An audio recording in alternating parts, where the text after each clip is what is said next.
Bonjour chers frères et sœurs, Euh, je m'appelle Serge et je suis vraiment un amoureux de la parole, hein, et je voudrais aujourd'hui vous entretenir sur un terme qui est qui me tient, qui m'est cher. Et en fait, je voulais faire, dans la parole, je voulais essayer de révéler des prophéties et leurs accomplissements. Et à la fin, on essaiera de trouver un titre à ce petit exposé. Donc la Bible dit dans Isaïe chapitre 8 verset 20 que à la loi et au témoignage, si l'on ne parle pas ainsi, il n'y aura point d'aurore pour le peuple. En fait, si les gens jurent, ils doivent jurer à la loi et au témoignage, à la loi et aux prophètes. Donc, on doit toujours faire recours à la loi et aux prophètes. Si ce n'est pas le cas, il n'y aura point de salut pour le peuple. Il est dit aussi dans Lévitique chapitre 16, verset 1-27, et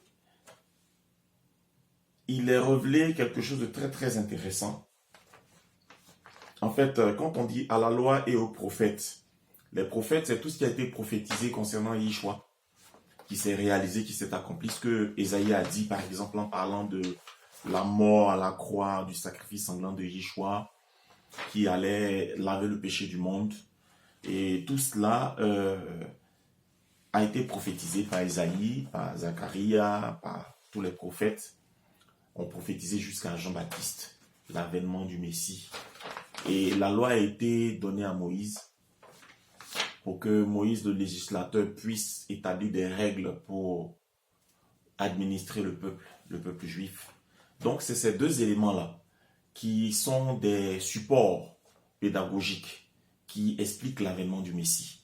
Donc en quoi la loi explique-t-elle l'avènement du Messie et en quoi les prophètes expliquent-ils? Pour les prophètes, c'est un peu évident parce que chacun sait que quand on prophétise, on dit des choses qui vont venir. Et les prophètes ont prophétisé des choses qui devaient arriver. Et cela s'est réalisé. C'est en cela même qu'on dit que les évangélistes, les 4 évangiles, Matthieu, Jean, Luc et Matthieu, Jean, Luc et Matthieu, Jean, Luc. Bon, il y a 4 évangiles. Il y a Matthieu, il y a Jean, il y a Luc. Le 4e, j'ai un peu oublié c'est qui. Bon, donc c'est en cela que les 4 évangiles sont un témoignage de ce que les prophètes ont accompli. C'est pour ça que l'apôtre Pierre dit que vous faites bien de tenir cette parole-là, qui est certaine, comme une lampe qui luit, en entendant que la lumière véritable ne paraisse. Donc, la parole prophétique, Pierre dit que c'est une lampe qui luit, en entendant que la lumière véritable paraisse. Donc, c'est la parole prophétique qui a eu son accomplissement. C'est pour cela qu'on dit que les apôtres sont des témoins oculaires, des gens qui ont vu la réalisation de ce que les prophètes ont d'avance dit.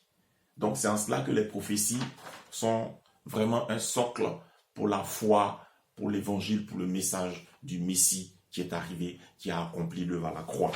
Parce que déjà dans Isaïe 53 et Isaïe 52, il est parlé de la mort de Yeshua à la croix, qu'il allait souffrir, et c'est pour ça que dans Isaïe 7, verset 14, il est écrit, c'est pourquoi le Seigneur lui-même vous donnera un signe. Voici la jeune fille deviendra enceinte. Elle enfantera un fils et elle lui donnera le nom d'Emmanuel. Déjà 700 ans avant que le Seigneur ne vienne, cela avait déjà été prophétisé par Isaïe, ainsi que sa mort dans Isaïe 53.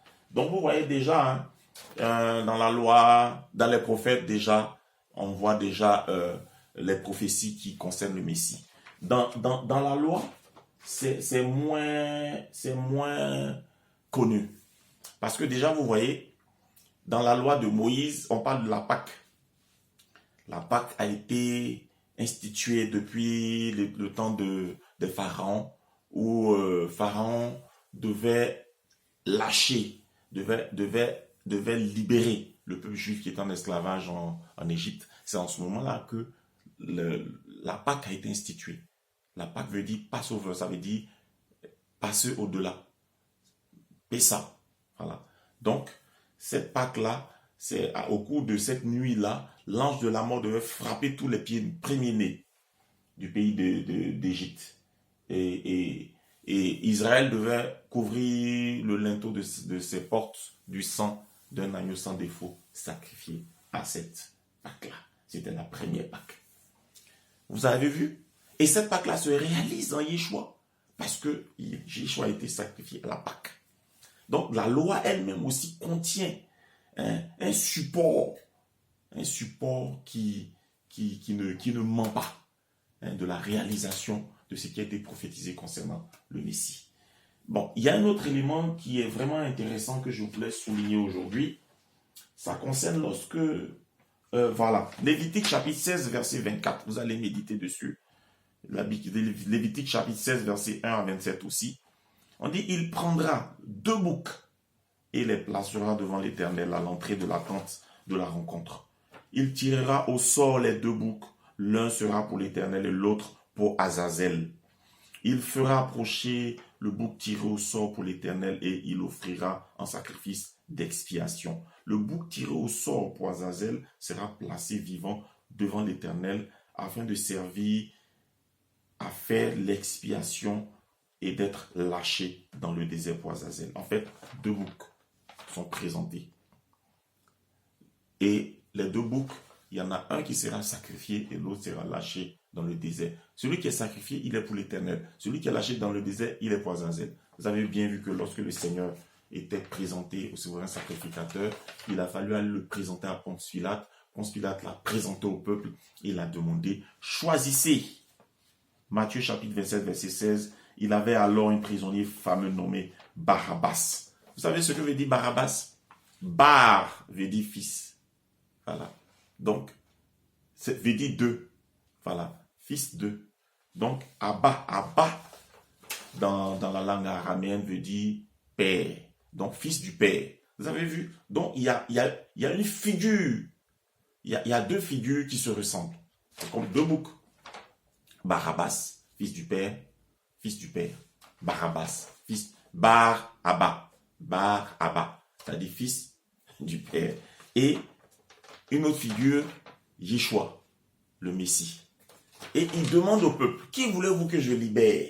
Barabbas ou Yeshua, le Nazaréen? Et les gens ont crié, libérez Barabbas, crucifiez. Donc finalement, c'est un tirage au sort. Il a été tiré. Le bouc a été lâché dans le désert. Barabbas a été lâché pour Azazel. Et Yeshua a été crucifié. Donc vous avez vu déjà même que dans la loi aussi, la loi est accomplie. C'est pour ça que Yeshua dit, tout est accompli. Il a accompli ce qui avait été dit sur lui.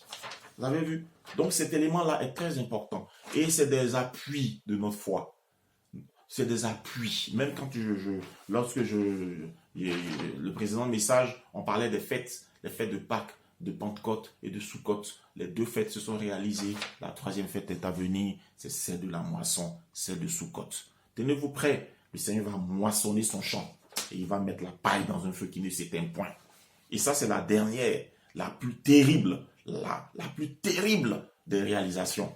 Voilà. Donc la Pâque s'est réalisée, la Pentecôte s'est réalisée. La Pentecôte, c'est la fête des premiers fruits, la fête des prémices. Les prémices, ce sont les apôtres, les premiers chrétiens, ceux qui ont reçu le baptême du Saint-Esprit et qui ont servi le Seigneur avec zèle et puissance. Mais eux, ils n'étaient que les prémices. C'est les premiers fruits. C'est-à-dire en Israël, lorsque la moisson était faite, avant même que la moisson ne se fasse, il y avait la récolte des premiers fruits. Et la première gerbe était présentée devant le Seigneur en offrande devant le Seigneur, était remuée. Et c'est en cela que j'ai demandé au Seigneur une fois. J'ai dit, mais pourquoi le Seigneur a dit à Marie de Magdala, ne me touche pas, je ne me suis pas encore présenté au Père. Et cette question-là, je l'ai posée au Seigneur. Depuis plusieurs années, je me suis demandé, mais Seigneur, pourquoi tu as dit, ne me touche pas, je ne me suis pas encore présenté au Père? C'est parce que le Seigneur était la première gerbe de la récolte. La première gerbe en Israël. La loi voudrait, au cours d'un prochain message, je vais vous donner les références parce que c'est important aussi que vous ayez pour appui des références. La loi voudrait que la première gerbe soit remuée devant le propitiatoire, devant l'arche de l'alliance en offrande au Seigneur. La première gerbe. C'est pour ça que le Seigneur, dès qu'il est ressuscité, il a dit à Marie de Magdala, ne me touche pas, je ne me suis pas encore présenté au Père. Donc il s'est présenté, il a présenté l'œuvre qui a été faite pour notre salut. Lui, il est le prémisse. Les apôtres sont les prémices, mais lui, il est le prémisse des prémices. Il s'est présenté. Donc, vous voyez que la moisson sera abondante. Après les prémices, va venir la moisson. Nous sommes le fruit de la moisson. La moisson va être faite. Ceux qui sont morts avant, en Christ, ceux qui vivent maintenant. C'est pour cela que nous devons nous tenir prêts parce que les fruits abîmés, non, ne seront pas des fruits abîmés. En quoi nous ne serons pas abîmés? Nous ne serons pas abîmés dans le fait que notre salut est par la foi et non par les œuvres. Nous n'allons pas faire notre salut, mais nous allons croire au message qui va produire la foi. Soyez bénis, d'autres messages suivront et je veux faire une mention spéciale à la sœur qui m'a demandé ce message-là. Je n'étais pas vraiment prêt, j'étais en train de faire le perfectionniste, mais je me suis dit, bon, il faut que je me lance, il faut que je puisse apporter ce message-là pour que déjà la sœur puisse déjà avoir des repères. Donc la sœur, je te bénis, que le Seigneur te bénisse, que ta recherche soit satisfaite, d'accord? Et il va y avoir d'autres messages, je vais tout faire pour que ça soit habituel. Bonsoir à tous, au revoir.